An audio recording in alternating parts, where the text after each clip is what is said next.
ओम साईं राम भक्तों, ओम साईं राम। अभी तक मेरा जो सब्सक्राइबर है श्री साईं की वाणी और 56 सब्सक्राइबर आप सबके लिए हो गया है।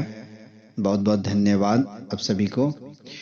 और चलिए, जो यहाँ पे आपका श्री साईं सच्चरित्र अध्याय 10 में श्री साईं बाबा की प्रकृति के बारे में अगर हम जाने तो शिरडी के प्राय सभी मंदिरों का उन्होंने जीर्णोद्धार करवाया और श्री तात्या पाटिल के द्वारा शनि, गणपति, शंकर जी, पार्वती जी, ग्राम देवता और हनुमान जी आदि के मंदिर ठीक करवाए।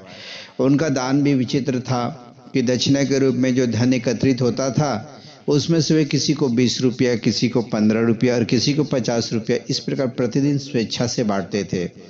बाबा के दर्शन भक्तों के लिए लाभप्रद होते थे और अनेक लोग उनके दर्शन कर निष्कपट पुण्य भागी हो गए और अनेकों की कुष्ठता दूर हो गई, अनेकों को मनवांछित फल मिला और पंगुओं की पंगुता नष्ट हो गई और उनकी कृति दूर दूर तक फैलती गई और भिन्न भिन्न स्थानों से यात्रियों के झुंड शिरडी आने लगे। बाबा सदा धूनी के पास ही आसन जमाए रहते और वहीं विश्राम किया करते थे। वे कभी स्नान करते और कभी स्नान किए बिना ही समाधि में लीन रहते थे। वे सिर पर एक साफा और कमर में एक धोती और शरीर पर एक अंगरखा पहना करते थे। अपने जीवन काल के पूर्वार्ध में वे गांव में चिकित्सा कार्य भी किया करते थे।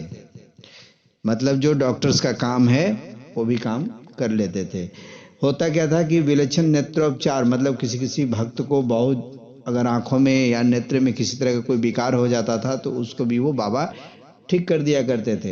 एक भक्त के नेत्र में बहुत लाल हो गए थे, उसमें सूजन भी आ गई थी। जब उसे बाबा के पास लाया गया तो बाबा ने भिलावा पीसकर, जो आज भी भिलावा मिलता है, तो भिलावा पीसकर उसकी 2 गोलियां बनाई और रोगी के नेत्रों पर एक एक गोली चिपकाकर कपड़े की पट्टी से नेत्र बांध दिए। दूसरे दिन पट्टी हटाकर नेत्रों के ऊपर जल के छींटे मारे और फलस्वरूप नेत्र जो है वो ठीक हो गए। तो इसी तरह कई अन्य रोगियों का भी उन्होंने उपचार किया। और बाबा का जो यौगिक क्रियाएं जो थी वो, मतलब बाबा सभी क्रियाओं में पारंगत थे। उनमें से केवल 2 का ही यहाँ पे उल्लेख किया जा रहा है। पहला जो धोती क्रिया है, जो आंतें साफ करने की क्रिया होती है। हर तीसरे दिन बाबा मस्जिद से पर्याप्त दूरी पर एक बड़ वृक्ष के नीचे धोती क्रिया करते थे। एक बार लोगों ने देखा कि उन्होंने अपनी आंतों को उधर से बाहर निकालकर उन्होंने चारों ओर से स्वच्छ किया और समीप के वृक्ष पर सूखने के लिए टांग दिया।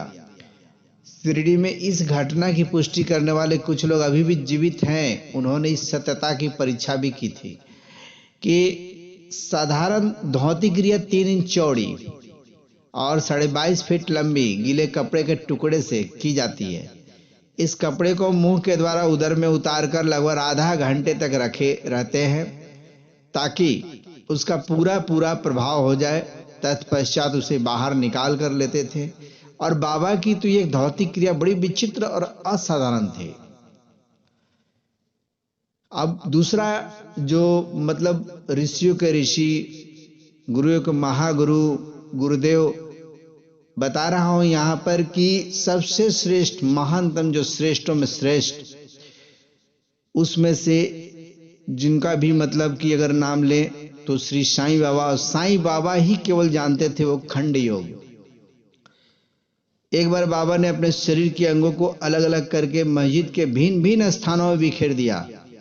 अकस्मात उसी दिन एक माह से मस्जिद में पधारे और अंगों को इस प्रकार यहां वहां बिखरा देखकर भयभीत हो गए। पहले उनकी इच्छा थी कि लौटकर ग्राम अधिकारी को यह सूचना देनी चाहिए कि किसी ने बाबा की हत्या कर दी है, परंतु सूचना देने वाला ही पहले पकड़ा जाता है। यह सोचकर वे मौन रहे।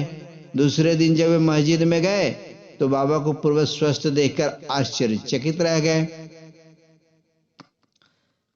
बाबा की सर्वव्यापकता और दयालुता की अगर बात करें तो जो ये साईं सच्चरित्र, जो इतनी पवित्र जो ग्रंथ है, उसमें जो लिखा हुआ है, यह घटना 1910 की है। बाबा दीपावली के दिन धूनी के निकट बैठे आग ताप रहे थे। साथ ही धूनी में लकड़ी भी डालते जाते थे और धूनी से प्रचंड लपटें निकल रही थी। कुछ देर बाद उन्होंने लकड़ियां डालने के बदले अपना पूरा हाथ ही डाल दिया। हाथ बुरी तरह से झुलस गया। नौकर माधव राव देशपांडे ने बाबा को धुनी में हाथ डालते देखकर तुरंत दौड़कर उनके पीछे खींचा और माधव राव ने बाबा से कहा, देवा आपने ऐसा क्यों किया?